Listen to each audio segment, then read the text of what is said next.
craft como um todo, ele vem se expandindo a cada vez mais em diferentes lugares. Mas eu gosto muito de lembrar um pouquinho da história da cerveja, né? A cerveja sempre foi craft. How do you select your raw material? How do you think about your time in the cellar? How do you think about quality? And you know, a brewmaster is like a good chef. I don't know where is the perfect beer.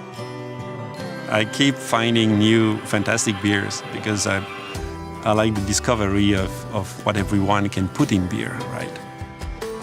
I think the attention to using your specific ingredient and to craft them to the perfect product, I think it's the quest of the brewers, the quest of the brewmasters to make the best of it.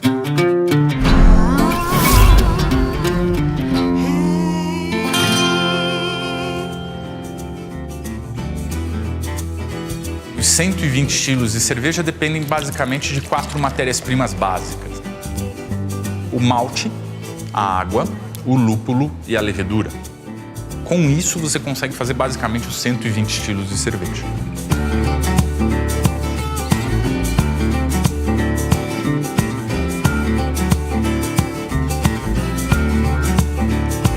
Eu acredito fielmente que o malte é a alma da cerveja. É o principal ingrediente da cerveja, ou seja, é a base para qualquer cerveja que tu for produzir. Nós produzimos malte pale, que nada mais é do que um malte pilsen. Então, um malte de cor muito clara, que é justamente o malte base utilizado em muitos tipos de cerveja. O processo malteiro e o processo cervejeiro, eles estão intimamente conectados. Quando tu primeiro idealiza qual que é a cerveja que tu vai produzir, tu precisa, em primeiro lugar, entender qual que é o corpo que tu espera dessa cerveja. Então, em cima dessa decisão é que tu vai definir qual que é o malte que tu vai usar e qual que é a proveniência desse malte. Ou seja, esse malte ele é escuro, ele é claro, ele é de trigo, ele é de cevada. A primeira vez que eu fui visitar uma maltaria, eu realmente fiquei impressionado com a quantidade de tipos específicos de malte que podem existir.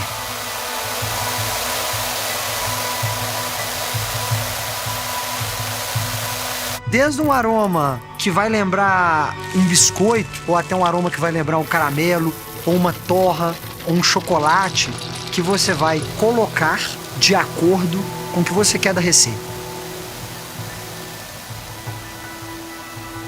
Então essa especificidade do malte perfeito que você escolhe é aquele malte perfeito para a sua receita perfeita. E a melhor analogia para a gente entender o que é o malte é pensar naquele grãozinho de feijão que a gente lá na infância plantava no algodão.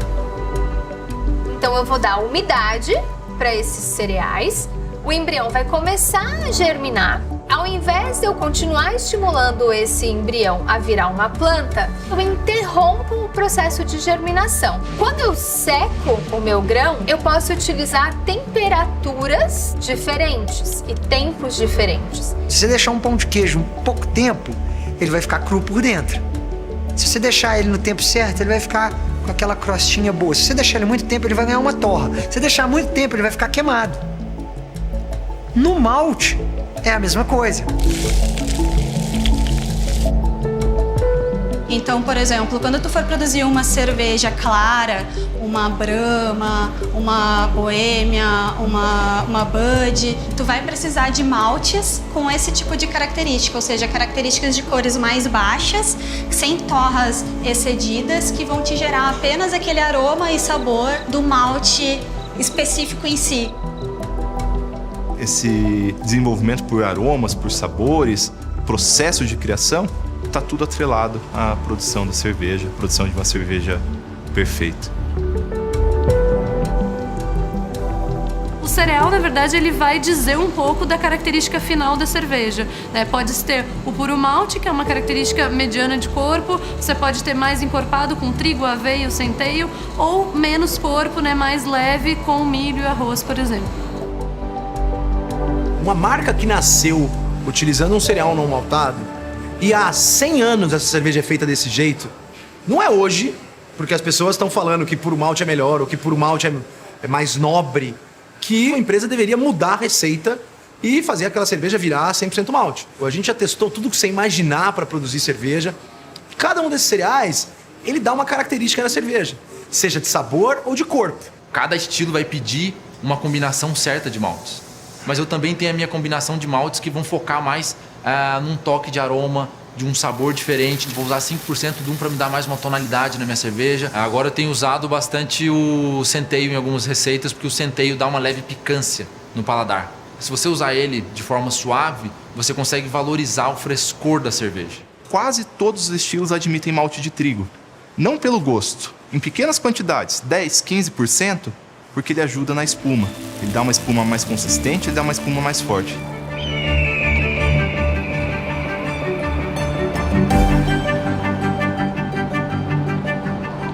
Então, várias coisas foram se desenvolvendo com adjuntos, por exemplo, milho e arroz para inserção de açúcares. Várias cervejas famosas, Rodenbach, por exemplo, etc., usam arroz, por exemplo, usam milho nas suas receitas.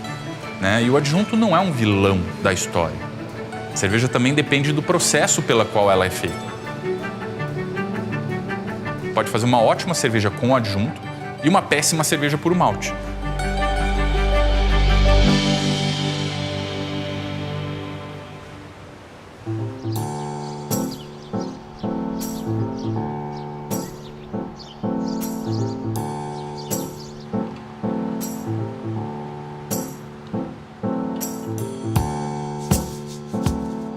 For me, hops is the most interesting ingredients for beer.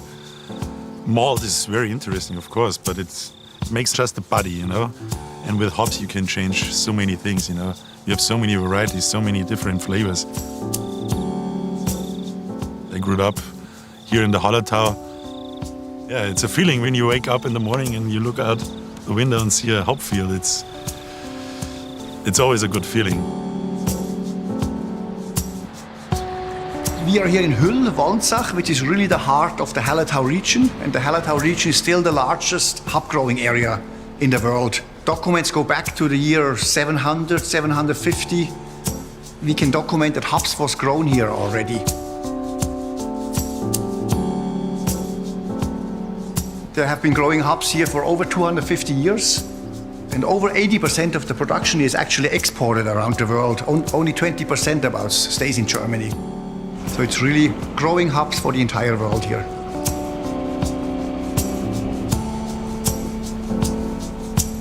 It's not easy to grow hops, and the secret is, you know, it's about the length of the day during the summer. That's the most important thing. So the latitude is very important. And the Hallertau region is exactly on the same latitude like the main hop growing areas also in the USA and pretty much around the world. Both in the northern hemisphere, but also in the southern hemisphere, you know, Australia, New Zealand, Argentina. They're also growing hops, but it's always around the 45th, 50th degree, because the hop plant is perennial. You know, you plant it once, and then every year the hop keeps coming from the same rootstock. That's why it's almost impossible to grow hops anywhere else. For example, Brazil, because it's too close to the equator, and the hops would grow maybe that tall and then start to flower, and then you don't have a yield.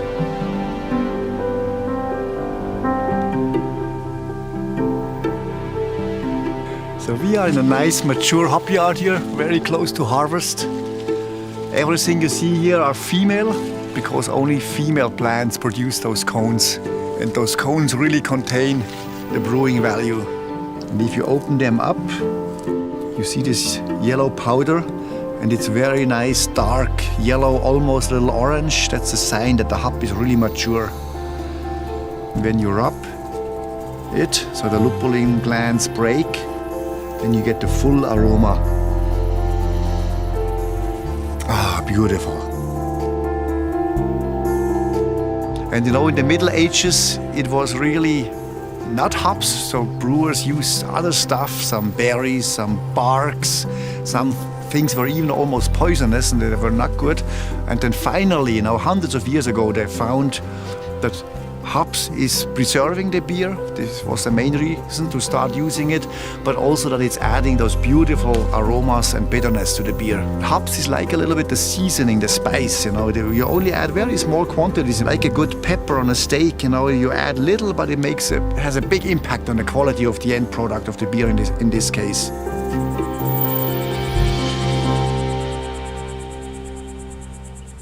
The traditional way of hopping is adding the hops to the brew kettle, you know, where they are boiled, so it's really hot in there. And the heat is needed because, you know, the alpha acids which make up the bitterness in the hops, they are actually not bitter. Only if they are transformed into isoalpha acids, then they add bitterness to the beer. And that's why you add usually the hops into the brew kettle, to get this conversion and the bitterness into the beer. The problem is that the other important component in the hops, which are the hop oils, they make up the aroma, they're extremely volatile. So if you boil, if you add heat, you know, they evaporate very quickly. Some of the fine aroma components disappear in the first 5 minutes of boiling. It's like cooking. If you put all the spice at the beginning, they're gonna smell in your kitchen, but there is nothing more in the plate. So if you want the hop oils to give a nice signature, you need to go on the cold side. But again, it's not just one thing. You know, cold is where? Fermentation, end of fermentation, maturation, where is it? And then what? Which variety? How much variety? For how long? For me, the quality is in the balance, the bitterness, and the signature you want to give. We grow more than 32 varieties on this field there, and for us it's good to see how the flavor turns out. You have so many ways to make a beer, you know. You just have to match the hop to the beer you want to brew, so it's really the perfect hop for the perfect beer you want to brew. On top of our hop farm, and from here we go, you know, that's right after the picking machine. The hops are coming here to a holding tank, and then they go over to the kiln.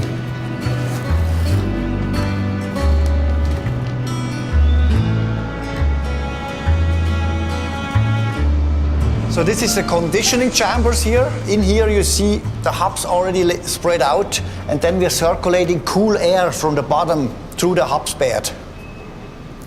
And now we need to drop them into the conditioning chamber so we can add some moisture and some air back to the hops. So then they are perfect and can be put into the bag and then brought to the cold storage warehouse. So once it's pressed into pellets, which makes it a more compact product, easier to handle, easier to dose, but then afterwards it is also packed in foils, protected from oxygen by using inert gas.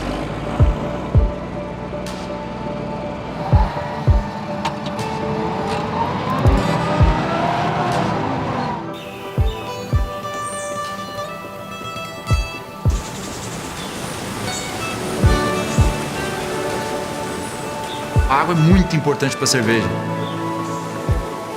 Mais de 90% da cerveja é água. Então, se eu tiver uma água ruim, eu vou ter uma cerveja ruim. Se eu tiver uma água boa, eu vou ter uma cerveja boa.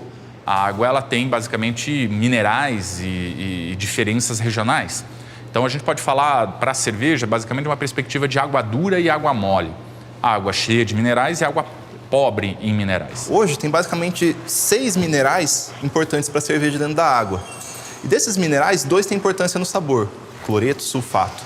Sulfato deixa a água mais amarga, então geralmente feito com cervejas com lúpulo. Ressalta amargor, deixa o amargor mais gostoso. Cloreto é ao contrário, ele ressalta a dulçor, ele deixa a cerveja mais doce. A fonte de água foi importante até para desenvolvimento de estilos de cerveja. A Pilsen na República Tcheca nasceu em função das características da água, de ser uma água bastante leve, ou a cerveja escura de Munique, a Munique Dunkel, também era cerveja durante muitos anos, porque a água de Munique é uma água muito dura, ou a água de Burton, na Inglaterra, também uma água muito rica em sulfatos, que auxilia na valorização dos aromas de lúpulo e do bom amargor, e aí lá é que surgiram as grandes IPAs. Então, a característica da fonte de água foi crucial para esse desenvolvimento.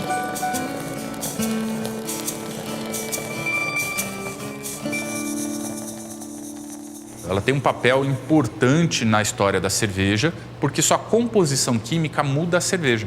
Né? A gente não tem uma água, a água não é neutra do mesmo jeito em vários lugares. Nós que estamos no Brasil gostamos de uma cerveja muito leve. Então, basicamente, o nosso sabor, ele precisa de uma cerveja bem mais leve, refrescante, que uma água que seja muito, muito simples da gente compreender. Não pode ser uma água com muitos ingredientes, porque senão a gente percebe no sabor e a gente não bebe a cerveja na mesma quantidade e prazer que nós beberíamos aquela cerveja que tem uma água bem leve e refrescante. Existe um mito relacionado à água que é bem interessante. Muitas pessoas me perguntam, né? Porque a cerveja de tal lugar é boa, porque a água daquela região é boa. E hoje isso não é necessariamente uma verdade, né? Então, isso surgiu do passado, quando não existia tratamento de água. A água antigamente era um fator que definia muito a produção de uma cerveja.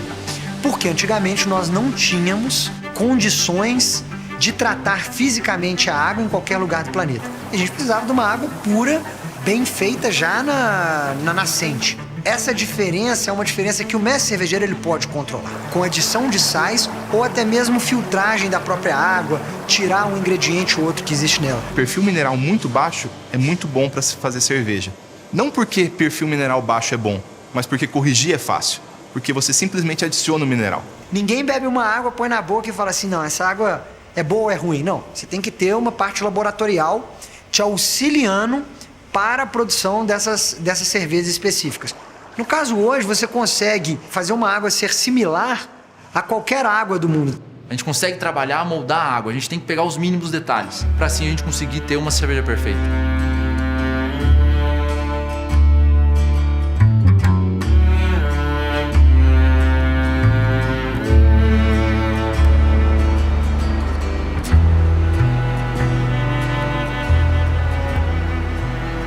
Quem faz cerveja, na verdade, não é o mestre cervejeiro. Quem faz cerveja é a levedura. O grande trabalho do mestre cervejeiro é manter a levedura feliz e trabalhando corretamente. O funcionário do mês na fábrica sempre vai ser a levedura. Eu posso fazer a melhor mistura, eu posso extrair o melhor açúcar da melhor forma, fazer o mosto mais limpo de todos. Se não tiver a levedura, não adianta, é ela que vai fazer.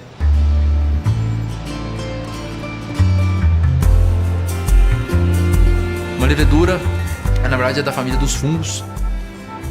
É uma célula que tem a característica de consumir açúcar, se multiplicar e fazer essa fermentação. The role of the yeast is two parts. One part is the production of the alcohol and carbonic gas, and for this require energy. So the yeast will split the sugar into alcohol and carbonic gas.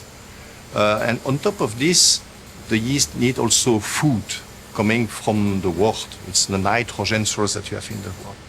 And the side product of this growth are a little bit lost in the medium and provide the flavor. A gente tem dois tipos básicos de levedura, ales e lagers, né, que vão fazer cervejas diferentes, mais e menos complexas, pela capacidade dela produzir subprodutos de aroma e sabor. Né? As ales, as Saccharomyces cerevisiae, você vai ter mais quantidades de subprodutos de fermentação, enquanto nas lagers, Saccharomyces pastoriana, você tem menos subprodutos de fermentação. The ale fermentation is more rich in flavor, so it's strongly fruity, floral, in some case spicy clove, generally beer that are higher in alcohol as well. Whereas the lager style is more subtle, balanced with the hops to have something more drinkable, something less heavy than the ale. Cold fermentations is not so easy. The mechanic of making fridges has been invented during the 19th century. So before that, you use the ice that you crop from the nature. Just before the winter, all the bacteria, the acidification was much too strong.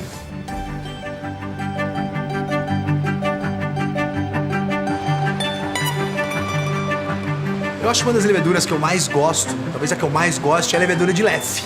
Leffe não é uma cerveja que leva trigo na composição, só que ela te remete a algumas notas das cervejas de trigo belgas.